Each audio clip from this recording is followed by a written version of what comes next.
Okay, guys, welcome everybody to this second lecture of this mini course on algebraic geometry. I hope you guys have attended the first lecture, but in case somebody had missed, you can see the video recording in our YouTube channel. I will also attach the link, and let's begin today's lecture. So over to you, Fawzi. Thank you very much, Rizwanullah. So welcome to the second talk about algebraic geometry. Let me start by sharing my screen. And okay, let me just move this here for the screen. So can you see my screen right now? Yes, we can. Okay, nice. So welcome to Algebraic Geometry 2. So today's lecture is titled The Devil's Offer. So the aim of today is to actually know what is the devil's offer. So this is the content of today's talk. So roughly we will do some algebraic background on abstract algebra. We will recall some notions and state some results. And the main technical part of the talk is to prove Hilbert Nullstellensatz theorem. And then we will introduce the Rask topology, and our aim here is to derive it as natural as it can be. So we will, in some sense, try to rediscover the Rask topology in our own and see why it is very natural. And the last part is I will discuss how algebraic geometry should be developed in contrast to the way differential geometry is usually developed. Okay. So I want to start by reminding you that algebraic geometry aims to understand solutions of polynomial equations, and the sets of solutions are called algebraic sets. And last time we discussed that the word understand means different things. It can mean like understand algorithmically, it can mean understand geometrically, it can mean understand numerically. Of course, in these lectures, we will talk more about the geometric aspect of it. So just to remind you, if we have a bunch of polynomials with complex coefficients, and we allow the number of polynomials to be infinite, we define what is called the zero locus of the polynomials, and we denote it by VE to be the set of solutions of those polynomial equations. So the set of points in Cn such that every one of our polynomials vanish at these points. So this is called an algebraic set or a zero locus. Okay. And last time we ended the talk by asking these two questions. So first of all, we want to have like a sanity check. We want to check that we are not studying the empty set. So we want to ask whether this algebraic set is actually non-empty. This means that whether if you give me like a bunch of polynomials, whether there is solutions at all. And the second question is whether we can, instead of starting by infinitely many equations, that we just start with finite number of equations.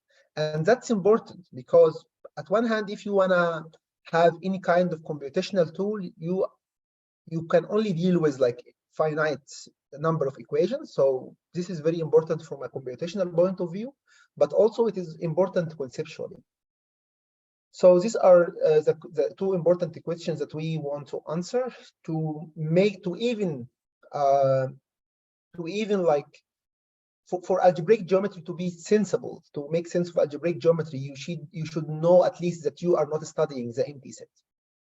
So as we said last time, discussing the first equation led that to the notion of an ideal, which basically means that you take all combinations of your equations. So if your polynomials are f1 up to fk, you take all combinations with coefficients gi's, and this is what is called an ideal.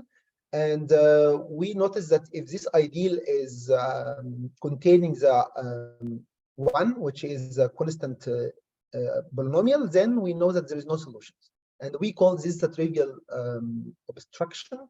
And the question was whether there is any non-trivial obstructions, meaning if we don't have solutions, does it imply that we can write 1 as a combination of some elements of our polynomials equations or not?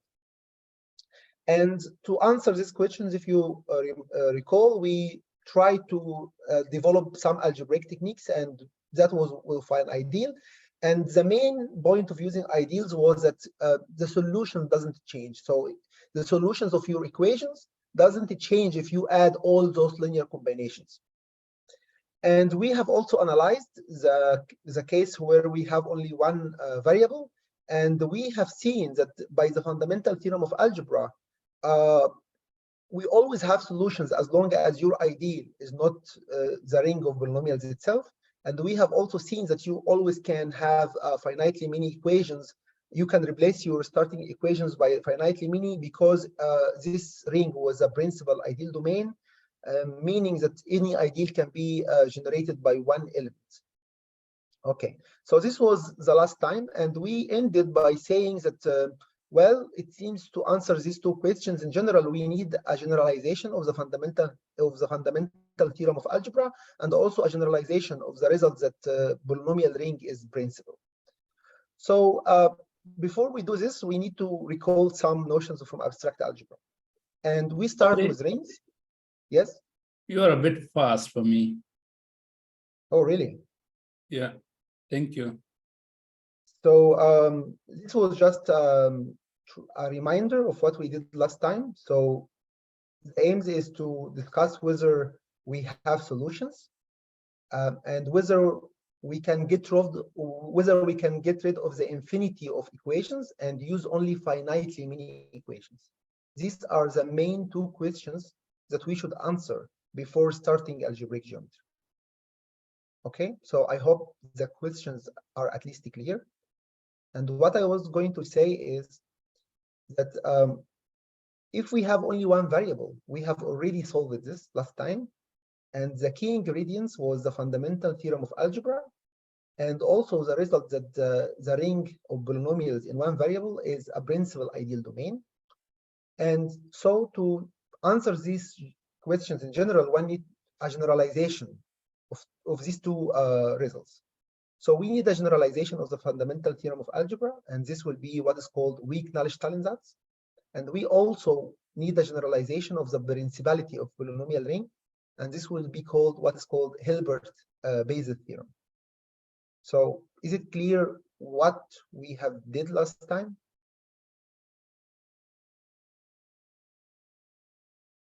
I think so. Okay, good. Nice. Okay, so before we do this, we need some review on rings. So you might recall that a ring is just some kind of an algebraic structure in which you can define multiplication and addition in such a way that the usual rules of arithmetic that we are familiar with from high school is satisfied.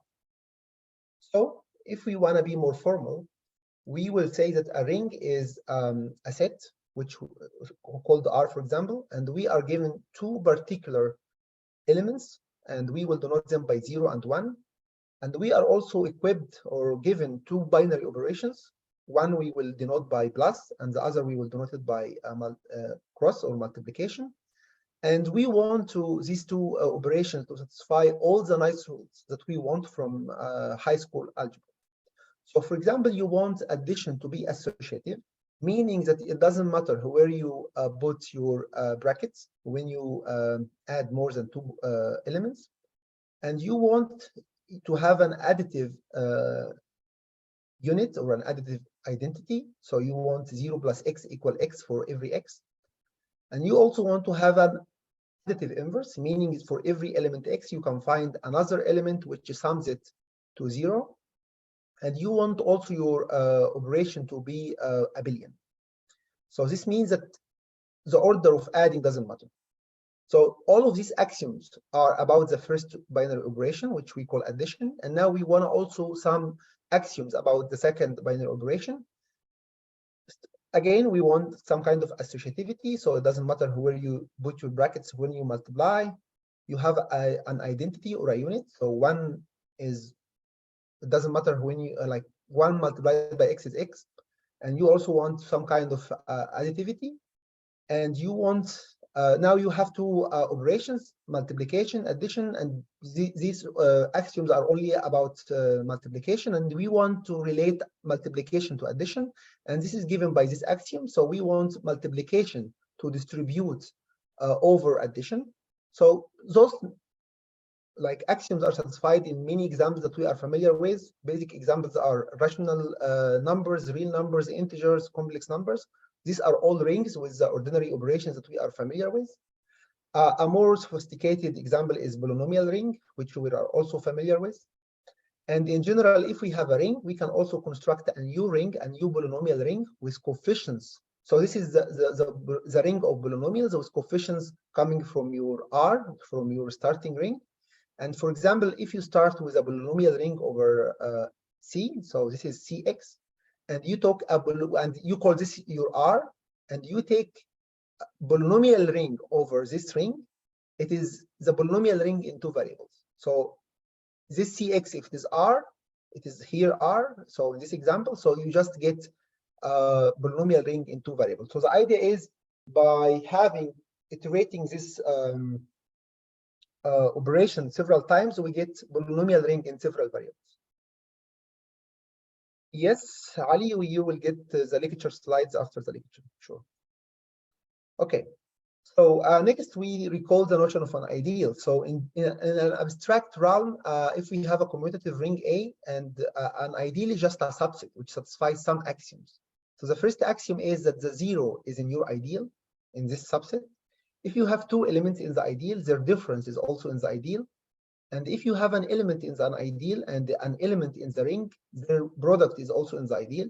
So this means that your ideal absorb a multiplication from any element of the ring. So you have something in the ideal, something out of the ring, you multiply, you are inside the ideal. So the ideal is so strong, it absorbs any product from the ring. Okay, and the way to think of it is that an ideal is in some sense a negligible quantity in some sense. So an example of an ideal is the ring itself, that's an ideal. And oops, I think, so here also the zero set is an ideal. Here there is a mistake. Any other ideal is called a proper ideal. Actually, any other ideal except A. So this sentence should be here. I don't know why it is here. So a proper ideal means it is an ideal which is not equal to A. Okay, and the main examples that we have seen last time is combinations of elements. Okay, so why are ideals important? They are important because we can construct what is called quotient rings. So if you have a ring A and you have an ideal I, we can do the following. So start with any element f in A. You can construct what is called the class of f. So this is just you add f to all elements of your ideal. So here you add f to every g, where g is an element in I, and you call this the class of f. Okay, and now we take all those classes and we put them in a new set, which we denote by A over I, and we call this the quotient of A by I. And why is this important? Because this quotient set is naturally equipped with a ring structure. So I need to tell you how to add classes and how to multiply classes. So before I do this, I just need to tell you, if I have the class of f, I call f a representative of this class. So every class has a representative, and it actually has many representatives. So addition and multiplication is done using those representatives. So if I have two classes, f plus I, g plus I add them by taking the class of the representatives. So I add the representatives and then take the class. And similarly for multiplication, I multiply the representative and then take the class. Of course, here you should check that these operations are well defined, because you need to check that it doesn't actually depend on your representative, but I will leave this as an exercise. And in terms of this notation, which I will usually use more than this notation, adding two classes is done by adding the representatives, and similarly for multiplication. Okay, so is it clear so far?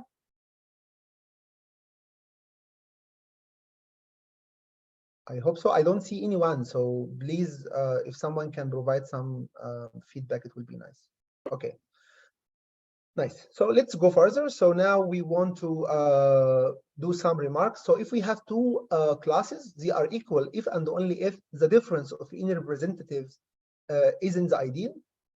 And also the class of zero is the additive identity in the quotient. And similarly, the class of 1 is a multiplicative identity in the quotient. And the most important thing for us is the existence of this map. So we have a surjective map from A to the quotient. And this is given by sending an element to its class.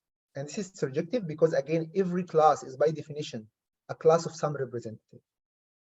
And also another important fact that we will use later is that the kernel of this map, a kernel is a set of elements which goes to 0, or the set of elements which are mapped to 0 is precisely the ideal I. So the point here that you should remember is when you quotient a ring by an ideal, the ideal becomes 0 in the quotient. So here I becomes the additive identity. So I becomes the 0 in the quotient. So in a sense, you are killing the elements of the ideal. And this means that you are enforcing relations in the quotient. And to give you an example, a very easy example, if we start by some complex numbers, AIs, and we take the polynomial ring over C, and we quotient by the ideal generated by these linear polynomials, it should be C. Why? Intuitively, when you quotient by this ideal, it means that every element in the ideal becomes 0. You should think of it that it becomes 0. So this means that x1 minus a1 becomes 0. So this means that x1 equals a1, and similarly, then xn equals an. So this means that you are just not doing anything. You have complex numbers, and these variables becomes values. So you are recovering C. Okay, I hope the example is clear. If not, then consider the second example. If you want to construct complex numbers from real numbers, one way you can do it, you take real numbers, you take polynomials over real numbers, and you quotient the polynomial x squared plus 1. So again, if you think of quotienting as killing, this means that x squared plus 1 becomes 0 in the quotient, and therefore x becomes the square root of minus 1. So again, you are recovering complex numbers.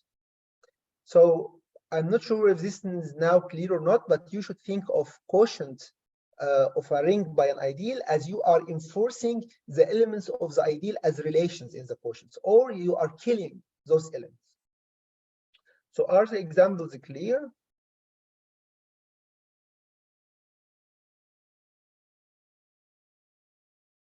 Okay. Okay, so next we need to recall what is called a maximal ideal. So a maximal ideal is an ideal to begin with, and it satisfies two properties. First, it is proper, meaning it is not the full ring. The second, it is not contained in any proper ideal except itself. Meaning, so a maximal ideal is an ideal which is not the full thing, and it cannot be contained in any other ideal except the full ring. So it means it is not contained in a bigger ideal except itself and the full ring. So there is nothing in between it and so there is nothing in between it and the full ring. That's what it means to be maximal ideal. So as an example, this ideal generated by the equation x squared plus 1 is maximal in the polynomial ring over R. And also the ideal that we discussed before generated by this linear polynomials is also maximal. So this means that there is no ideal containing this one here except itself and except the ring of polynomials. This is what it means to be maximal. Okay, so let's go to the second example again. So the second example, this example, I think, again, think of the quotient as saying you are enforcing the ideal to be 0. So you are enforcing that x squared plus 1 equals 0. So if x squared plus 1 equals 0, it means that x squared equals minus 1, which means that x equals square root of minus 1. So you are having real numbers and you are adding to it the square root of minus 1. So this means you are getting complex numbers, because you know complex numbers are obtained from real numbers by just adding square root of minus 1. So in this way, you can view this equality here. It is very intuitive if you think of ideals as killing or enforcing some elements to be 0. And similarly here, you are enforcing all these variables to be actually values. Therefore, you are not adding anything. You are just recovering C. And we will use this technique a lot of killing elements and enforcing them to be zero in algebraic geometry. It is very important construction. Okay. Okay, so next, what is a field? So we also need this notion. So a field is a commutative ring in which every non-zero element is invertible. So what it means if A is a non-zero element, we can find another element B such that their product is 1. An example of a field is the following. It is a field of rational functions. So this means it is ratios between two polynomials where the denominator is not 0. And this example is not that important for us, but it is also appears a lot in algebraic geometry in general. And it is a fact that an ideal is maximal if the quotient is a field. So if you have a maximal ideal, you can construct a field. And also if you have a field, you can have a maximal ideal. So actually in a field, the zero ideal, which means that the ideal consisting of only the zero element, is maximal ideal.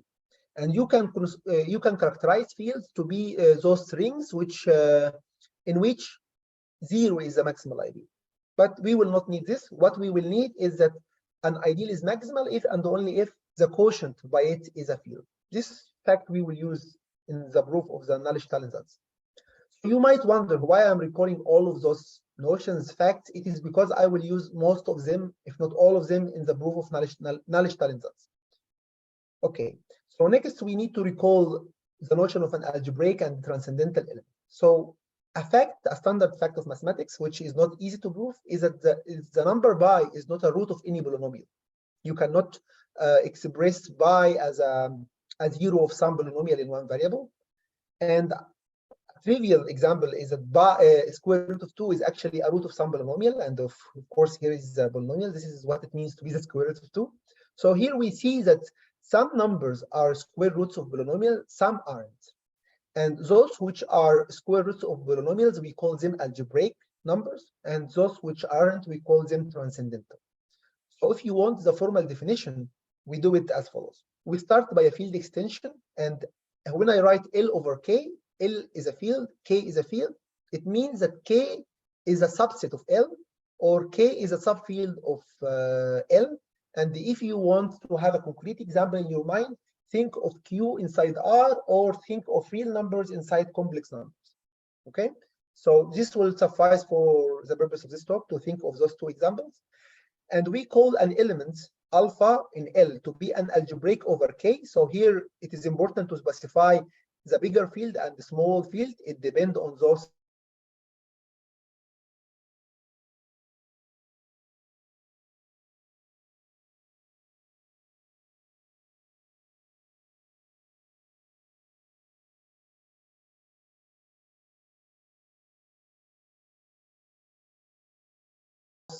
two. If we can find a polynomial with coefficient. Hi, Jose.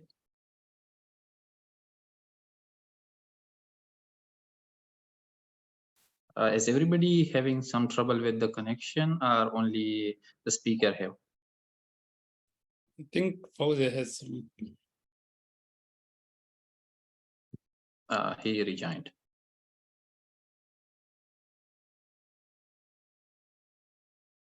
Hi, did I lose you somehow? Yeah, exactly. You were offline for a while. Okay, so what was the last thing you have heard? Yeah, so this slide we have already done. Okay, this fact, did you hear it? Yeah. Okay, these two examples. Yeah, exactly. Yeah. So yeah, definition. this thing we were discussing, the definition we were discussing. Yes. Okay. So let's go back to this definition. So what I was saying is, if we have two fields, L and K, a field extension means that you have two fields and one of them is inside the other. So one is subset of other, and you can think of rational numbers inside real numbers or real numbers inside complex numbers. And these two examples will suffice for our purposes. And we say that an element in the bigger field is an algebraic over the smaller field if we can find a polynomial with coefficients in the smaller field for which this element is a 0. So it is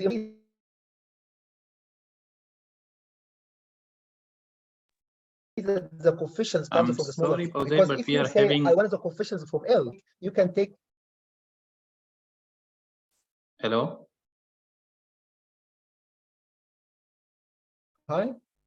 Yeah, we Hello. are having trouble with your connectivity. It's like not very continuous.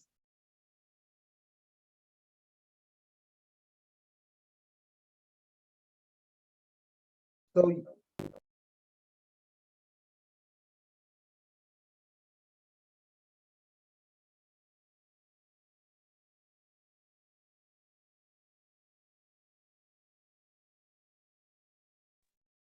hi. Hi.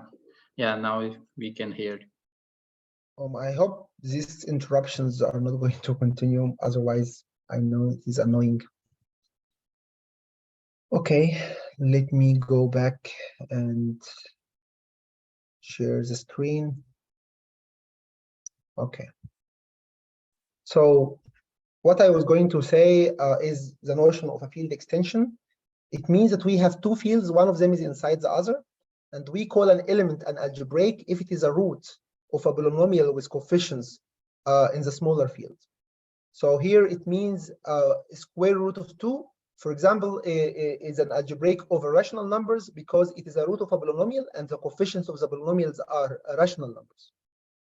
And a non-algebraic element is called transcendental. So transcendental means it is not captured by roots of polynomials. Okay. And the field extension itself is called algebraic if every element of it is algebraic, right? So as an example, so this means that every element is a root of polynomials with coefficients from the smaller field, okay? So as an example, the field extension C over R is an algebraic, while R over Q is not algebraic. Why R is not algebraic over Q? Simply because of the example of pi. Pi is a transcendental element over Q. It is not a root of any polynomial with coefficients in Q. Okay, so a field is called algebraically closed. It means if the only algebraic extensions of it is itself.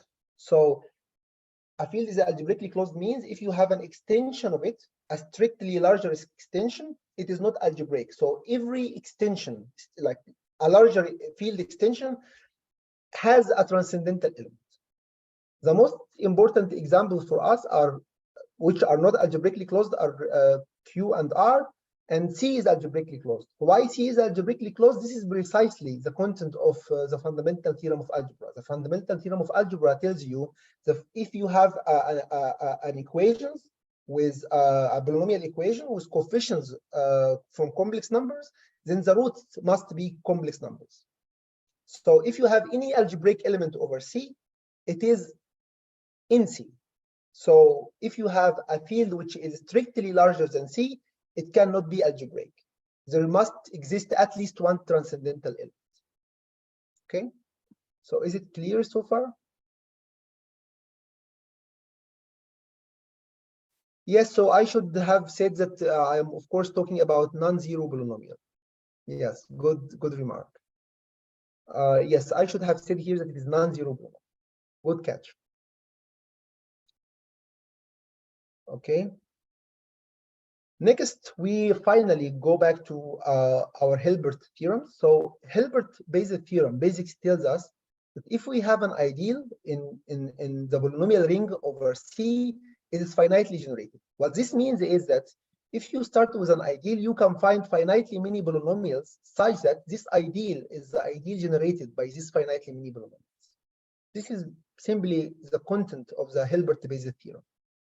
And this theorem answers our second question about finiteness.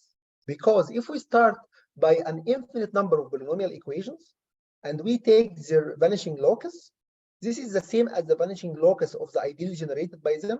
By the ideal generated by them is generated by finitely many, right? So even if you start by infinitely many equations, you can write the same set of solutions as the set of solutions of finitely many equations. So in a sense, you can reduce the study of solutions of infinitely many equations to the solutions of finitely many equations. Okay. The proof of this theorem is really easy. I'm not going to prove it, but it is really easy. It's just a bunch of elementary algebra. You have to, I mean, you prove it by induction on the number of n. So if n equal 1, we already know it. That's the principality of Cx. And if n is greater than 1, you do this by induction using some argument, and the proof is really easy and standard. So I'm not going to prove it because the proof you can find almost everywhere. What I am going to prove is the Nullstellensatz theorem, because it is usually not proven in courses. So I think it is nice to see the proof. And also, especially the proof I'm going to provide here is really easy. So before we state the Nullstellensatz, as we said, we want the Nullstellensatz to be some kind of a generalization of the fundamental theorem of algebra. So let's recall the fundamental theorem of algebra. The theorem says that if you have a non-constant polynomial, it has a root in complex numbers. And the idea is to rewrite this condition, non-constant polynomial, in a more algebraic way. So the observation here is, if you have a non-constant polynomial, it's the ideal generated by it is proper. Okay, and this is equivalent. If you have a polynomial whose ideal generated by it is proper, then this polynomial is non-constant. And therefore, you can restate this theorem, the fundamental theorem of algebra, using this observation as the following theorem. If you have a proper ideal, then the vanishing locus of this ideal is non-empty. So this is what we call the weak Nullstellensatz, the generalization of the fundamental theorem of algebra. And using this observation, you see why it is actually a generalization. Okay, so now instead of proving this, we prove the contrapositive. So we will prove that if the vanishing set is 0, then the ideal must be the ring itself. This is an equivalent reformulation. So the version we are going to prove is, if we have an ideal and its 0 locus is empty, then this ideal must be the ring itself. And of course, this statement is just the contrapositive of this statement, right? So for this proof, there are actually, for this theorem, there are many proofs. There is one using elimination theory, which is very computational proof, and it is very long as well. And there is one which is shorter using commutative algebra, but to develop a lot of commutative algebra is also not easy. So there is a third proof which uses 3 facts, which I think that we can cover here. So the first fact is that complex numbers are not countable. And this is true because complex numbers contain real numbers, and real numbers are not countable. That real numbers are not countable, I assume that you know from like real analysis or something, but if you are not familiar with it, you might want to review it. But I will use this fact anyway. The second fact is that quotient by a maximal ideal is a field, and that's why we covered this fact earlier. And the third fact we will use is that every ideal is contained in a maximal ideal. And this third fact is true for any commutative ring, but the proof requires using the axiom of choice. Here, I don't want to complicate things and use the axiom of choice. Therefore, I will give another proof which employs Hilbert Basis theorem. So in a sense, we are using Hilbert Basis theorem to prove Hilbert Nullstellensatz. So the question we want to prove now is whether maximal ideals always exist in the polynomial ring. Okay. So is it clear what we are going to do now and why we are doing this?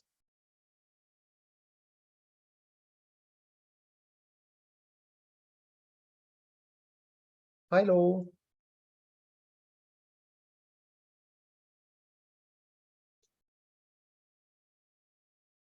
Yes. Can you maybe connect this theorem to the existence of solutions to system of linear polynomial, like straight lines, and then there's this common intersection, something like this?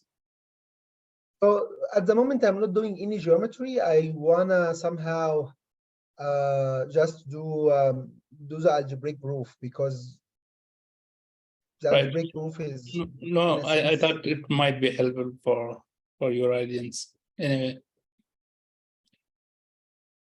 I'm not sure, but I think now it is important to focus on the algebra because any geometric interpretation at the moment will be somehow unsupported in the sense that you need somehow to build the bridge between algebra and the geometry before starting using geometric intuition as an argument or as a reasoning. All right. Okay, so the fact that we are going to prove is the following. This is what is called the Noetherian property, and it says that every ascending chain of ideals in the polynomial ring is eventually stationary. So what this means is that follows. If we have a chain of ideals like this, so every ideal is larger than the one before it, at some point, this should stabilize, meaning that all of them should be equal after a while. So there should exist an integer n such that in equal to in plus 1, etc. So if you have a sequence of ideals, it cannot be larger and larger and larger. It should stop at some point, and everything afterwards becomes equal to each other. So to prove this is really easy using the Hilbert Basis theorem.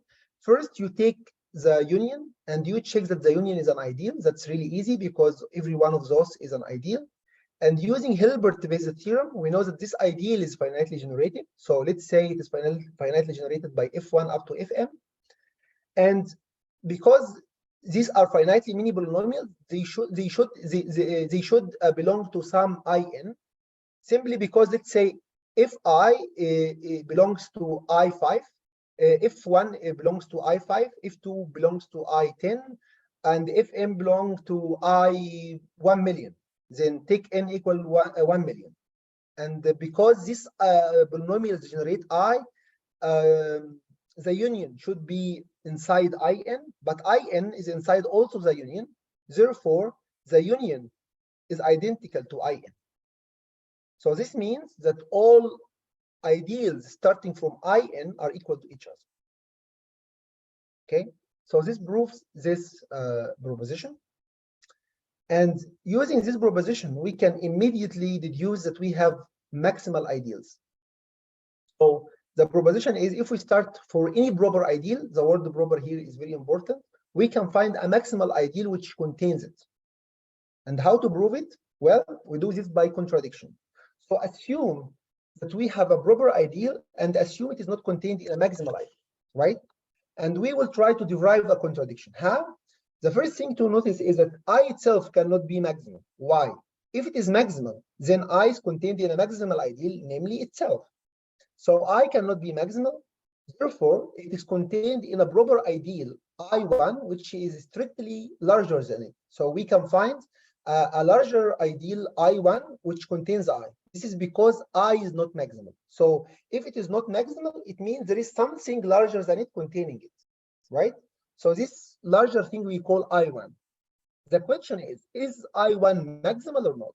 Well, it cannot be maximal because if it is maximal, then if it is maximal, then I is contained in a maximal ideal, and we are assuming that I is not contained in a maximal ideal.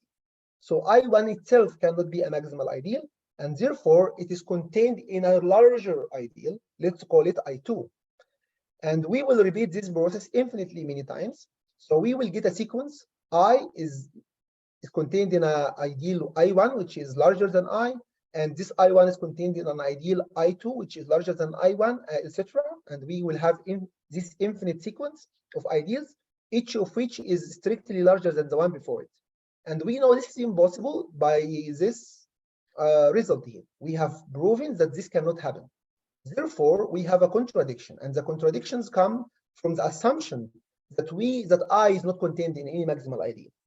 So it must be that I is contained in some maximal, right? So the line of reasoning here, Hilbert Basis theorem shows this Noetherian property, and this Noetherian property shows that we have a maximal ideal. Okay. Okay. So having these preparations, we can now prove Hilbert Nullstellensatz, which, if you want a reminder, tells you that if you have an ideal such that its vanishing set is empty, then the ideal itself must be the ring, the polynomial ring. Okay. So how to prove this? We start by an ideal I, and if it is the ring itself, we are done. If it is not, it is proper, and therefore we can find a maximal ideal containing it. We have just proved this fact, right? So we know that there exists a maximal ideal containing I, and we can consider the quotient. Now you start seeing all algebraic facts that we have discussed are coming piece after piece. So we consider this quotient. Well, M is maximal, so the quotient is a field. That's the proposition I have covered very early. And we have surjective map from the polynomial ring to this quotient. So this quotient I am denoting by L, and it is a field. And if you recall, this quotient map or this surjective map is given by sending an element to its class, right? And we can also consider this composition. So complex numbers are inside the polynomial ring, and here we have the map pi, and this means that L is a field extension of C, because C is a field, L is a field, and do you have a map from C to L? This means C is contained in L, so L is a field extension of C, and this means it is also a field, a vector space over C. So I need to tell you how to multiply a complex numbers with a class in L. This is very simple. If you give me a complex number A and a class of F, I multiply the complex numbers A with the representative F, and then take the class of that. So I multiply a complex number by I multiply a complex numbers with a class by multiplying the complex number with the representative of this class, and then taking the class of this product. And you should check that this is well defined, and therefore L is a vector space over C. So here we are somehow creating a structure of L. So L is a field, it is a vector space over C, and we are going to use these structures. So as a vector space, L has a countable generating set.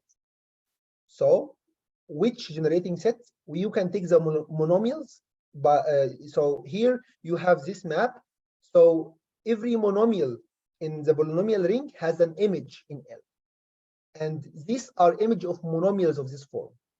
Those monomials are countably many, and they generate the polynomial ring, and therefore they should generate the quotient. So you have a countable generating system of the vector space L over C, right? So as a vector space, L has countable generating set. That's the first observation that we make, and this is crucial for what we are going to do now. Now let's ask the following question: is L equal to C, or is it larger than C? We know that C is subset of it. It can equal to it. It can coincide with C. It can be strictly larger. We want to rule out the second possibility. So let's assume it happens and show a contradiction. So let's suppose that L is larger than C and derive a contradiction from this. So here C is algebraically closed, and L is larger than C. If you remember our discussion about algebraically closed, we said if you have an algebraically closed field and you have a larger field, it means that there exists some transcendental element, T. So there exists a transcendental element T in L, and we will use this transcendental element to drive a contradiction. How is this done? We consider the following set. So the set of elements 1 over T minus A. Of course, by 1 over T minus A, I mean the inverse of T minus A. So first of all, because T is not in C, and A here is any element in C. So because T is not in L, the element T minus A cannot equal to 0, because if it is 0, then T equals A, and therefore T is an element of C. But we are assuming that T is not in C because it is transcendental. So T minus A is not 0 in L, and L is a field, therefore it has an inverse, and this inverse we denote it by 1 over T minus A. So this element exists for every a complex number, okay? And we claim that this set of elements of L consists of C linearly independent elements. So all of these elements are C linear independent. This means that if we have a linear combination like this, and these BI's are complex numbers, it is equal 0 only if the coefficients are 0. So you don't have any linear equations like this except for bi is equal to 0. Okay, why is this true? I will cover later, but as for the moment, assume it is true. The proof is not hard. But if we have this, then we are done. Why? Because this means that L has uncountable set of C linear independent elements. This is because this set gamma is uncountable. Why it is uncountable? C is uncountable, and therefore you for every A in C you have an element here. So this set gamma has as many elements as complex numbers, and complex numbers are uncountable. So this set gamma must be uncountable. But gamma is a subset of L, and therefore L must be uncountable as well, right? So L has uncountable set consisting of C linear independent elements, but yet it has countable generating set. This is a contradiction because the cardinality of any generating set must be less than the cardinality of any independent elements. So this is a contradiction, and therefore this possibility cannot happen. C cannot be smaller than L, and therefore C must be equal to L. So we can use now this fact. Is it clear? The argument is the argument clear? I know it is a bit complicated, but I hope you are starting seeing where the algebra basis comes in. Like here we have used algebraically closed fact and transcendental elements, some linear algebra, and we have used the maximal ideals to construct this field. So everything we have talked about in algebra start appearing. So is the logic at least clear to you what we are doing, what we have done so far? If not, please tell me now.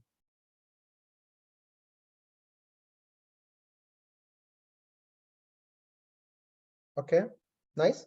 So now C equals to L, and we will use this fact. Remember that we have this map pi, and it is from the polynomial ring to L, because this quotient is L, and we can now take the image of the variables xi's, and we call these ci's. And these ci's are an element in L, and L is complex numbers. So these ci's are complex numbers. Okay. And we know that M is the kernel of pi. This was also a fact that I recalled very earlier. So far, making an element. I'm not sure I understood what you said, Mohammed. Okay. If you can rewrite your question more clearly, I can answer it. So M is the kernel of pi, that we know.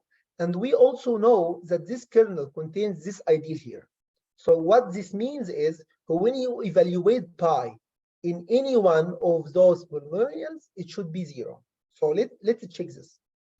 If you evaluate pi on xi minus c1 minus ci, this is the same as pi of x1 of xi minus ci, but by definition, pi of xi is ci. So this is ci minus ci, which equal to 0. So every one of those polynomials here is sent to 0 when I apply pi. This means it is subset of the kernel, because the kernel means the set of elements which are mapped to 0, and every one here is mapped to 0. So it is contained in the kernel. Okay. So now we have that M and this ideal are both maximal. This is by construction. We have constructed M to be maximal, and we have seen before that this ideal is also maximal. So we have two maximal ideals. One is containing the other. This means that they must be equal. Why? Because this ideal here, generated by x1 minus c1 up to xn minus cn, it is maximal. It means it is not contained in any other bigger ideal, but it is contained in M. So M must be itself, because M also is proper. It is not the full thing. So it must be my ideal x1 minus c1 up to xn minus cn. So this means that M equals this ideal here.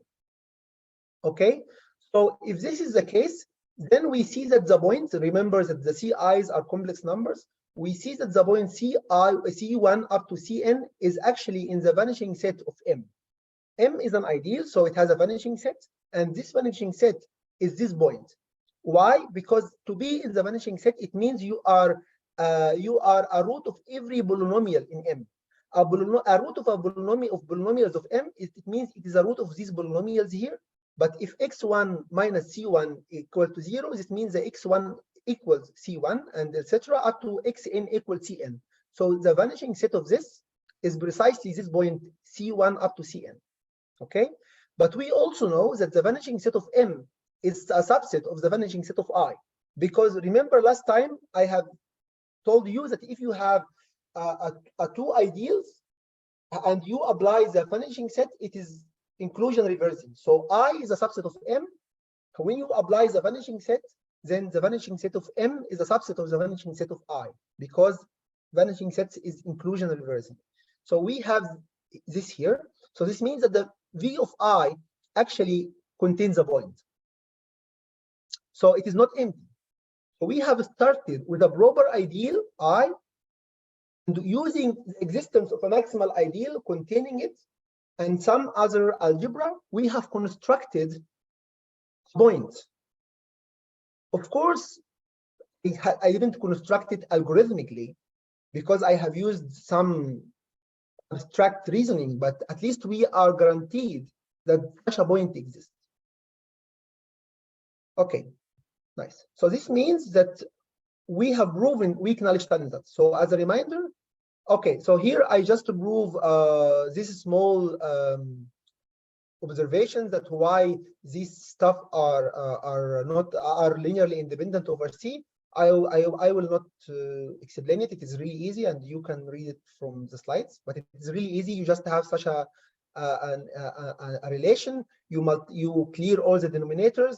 You get a relations like this, and you make sure that this relation implies that all the coefficients Bj is equal to 0, and you can do this by just substituting AI or AK for T. And if you do this, you will find that all terms are 0 except one term, which is Bj multiplied by some non-zero number. So this Bj must be 0 because Bj multiplied by a non-zero number equals 0. So Bj must be 0.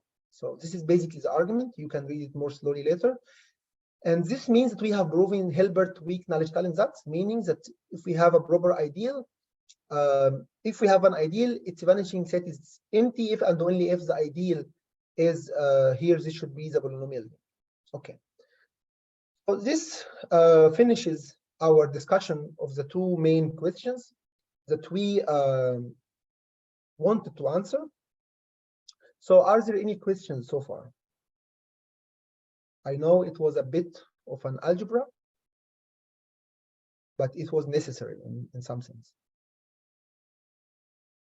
So do you have any questions about the proof, about the statement of Hilbert weak Nullstellensatz?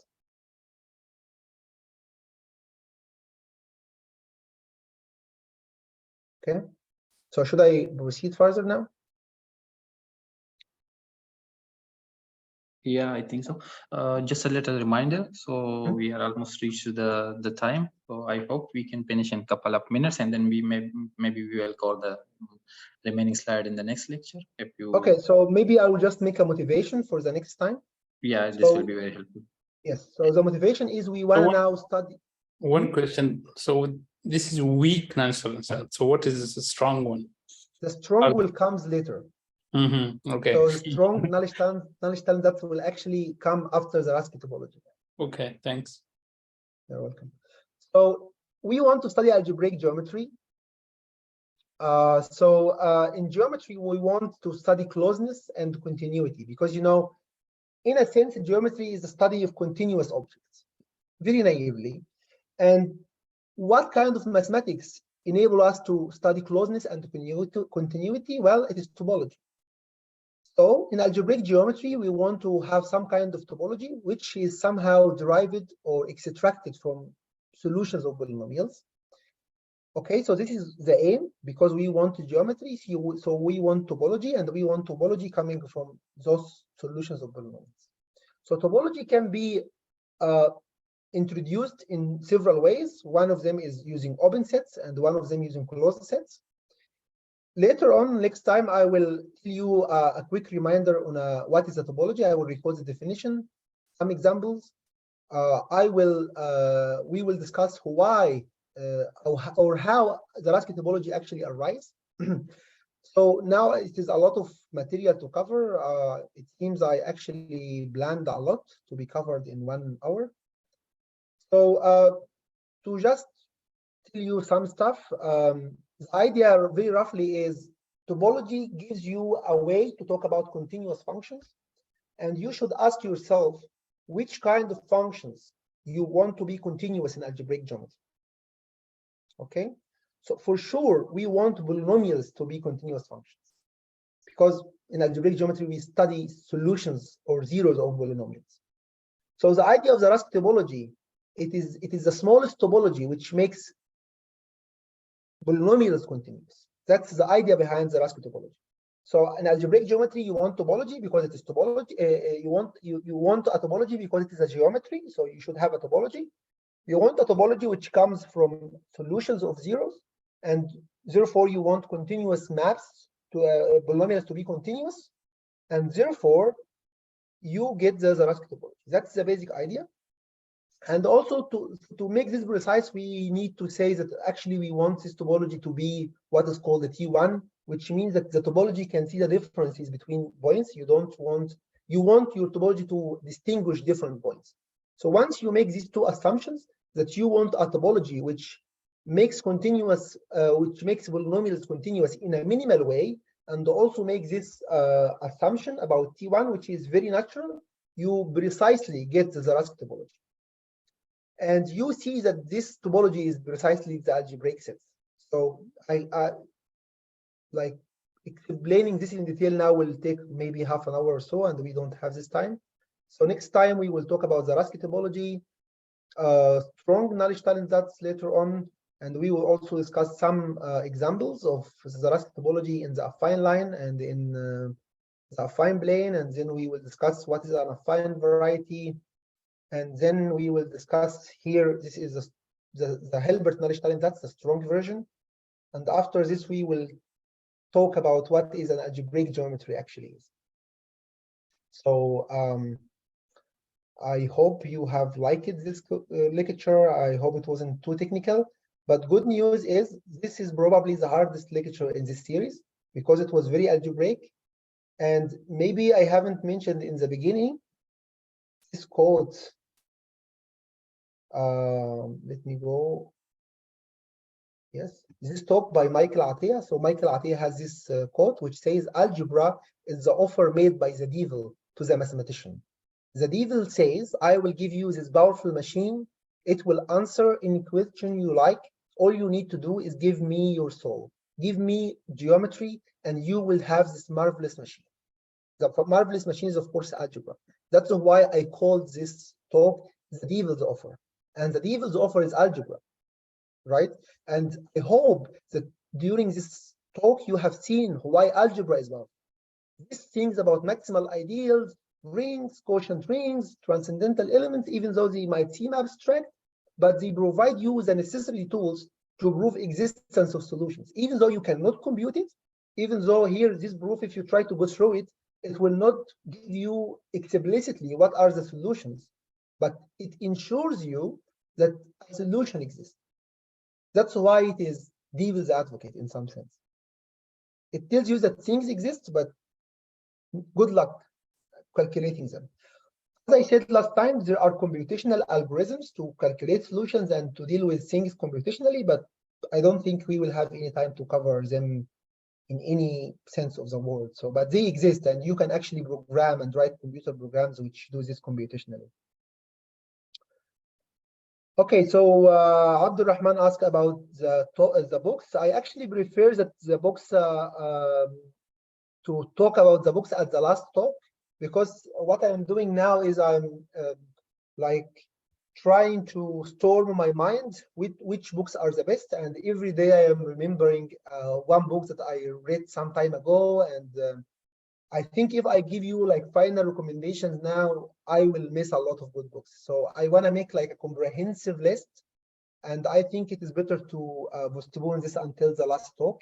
And by the last talk, I would have already stormed my mind to the fullest. And then I will have an extensive list of resources, not only books, but also lecture notes and online lectures and online courses. And I will hopefully give you like a roadmap on how to explore this forest of resources and which one to use first, and depending also on your background and depending on what kind of algebraic geometry you want to see, whether you want to see abstract stuff or whether you want to see computational stuff. So hopefully this will be this will come at the end of the series.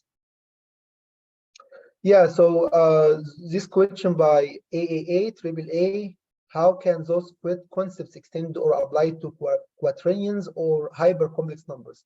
So if by those concepts you mean maximal ideals, quotients, stuff like this, it is not easy to extend all of them. Of course, you can define them, but the problem is, for example, quaternions are not commutative.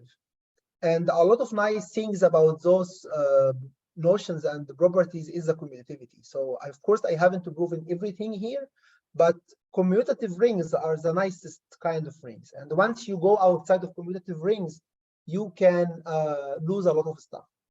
So for example, in generally speaking, a non-commutative ring doesn't have many what is called the prime ideals. And later on, if we have time, we will talk about